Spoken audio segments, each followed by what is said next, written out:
We're taking a look at what Alabama commits did across the country this past weekend. We're going to start with the board update as always. No big updates this past weekend. No decommitments, no commitments. Alabama right now in 2026 maintains the number 5 class in the country according to 24/7. Taking a look at some top performances from Crimson Tide commits over this past week. A lot of players not in action yet as high school football just starts to get kicked off in most states. But looking at who did play, to me, Jorden Edmunds is the guy I want to highlight. We're going to get into some of the tape later, but really like what we saw out of him in Sprayberry. 2 touchdowns, really dynamic game from him. Real strong start to the season for 2026 edge rusher Kamhariyan Johnson as well. Saw him have 2 sacks, but also had 4 total tackle for loss.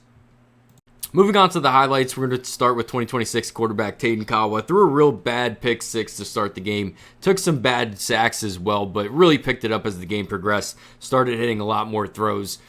This Orem offense was 3 and out, 3 and out, 3 and out. Was really able to start stringing some drives together as the game progressed. You know, part of it was Kaawa hitting these throws. Part of it was also some of the play extension on the ground, but also had a dropped touchdown. Real nice 20-yard-ish strike over the left shoulder. Just couldn't haul it in, but Kaawa's Orem Tigers fall to 1-1 after a 3-touchdown, 1-interception performance from Kaawa.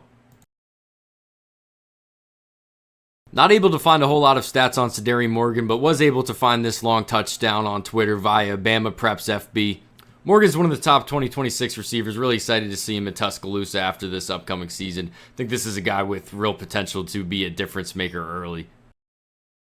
2026 corner Jorden Edmunds was all over the field. First snap of the game took this 80-yard touchdown to the house. Real stout defensive performance also. Couldn't find an official tackle number, but you look at his highlight tape from this past game, it's like 2 minutes. It's just open field tackle after open field tackle. Real nice goal line tackle as well. Just didn't have enough time to fit this into this highlight video.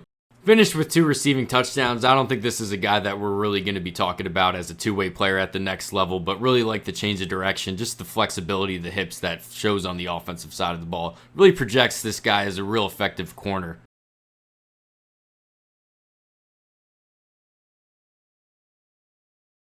We talked a little bit before about Kamhariyan Jackson's real good start to the season. This is another guy. I didn't watch the whole game, but just on the highlight tape alone, I counted something like 10 tackles. 2 of these were sacks. 4 of these total happened in the backfield. He's just all over the field. Guy that wasn't really on my radar before this week, but gonna start paying more attention now. Owen Cabell is a guy that's been on our radar on this channel. Really like the junior year film. Nice start to the senior year with the 18-yard touchdown in the loss. Javari Barnett, the 2026 running back, another guy I couldn't find official stats for, but did see him break a really nice long run against Venice.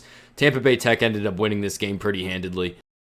Moving on to the varsity team, the Crimson Tide will be facing Florida State in Tallahassee. I'm really excited for this game just so we can stop all the speculation over Ty Simpson and the quarterback situation. It's going to go one way or the other on Saturday, and I think that Florida State will give a good enough look where we can take any success that Ty Simpson has in this game as a mark that this guy's a pretty effective quarterback. Make sure you tune in next week. We're going to do the same thing with all the Alabama commits. A bit more action in high school football, so we'll be talking about a lot more Alabama commits this time next week. Thanks for watching.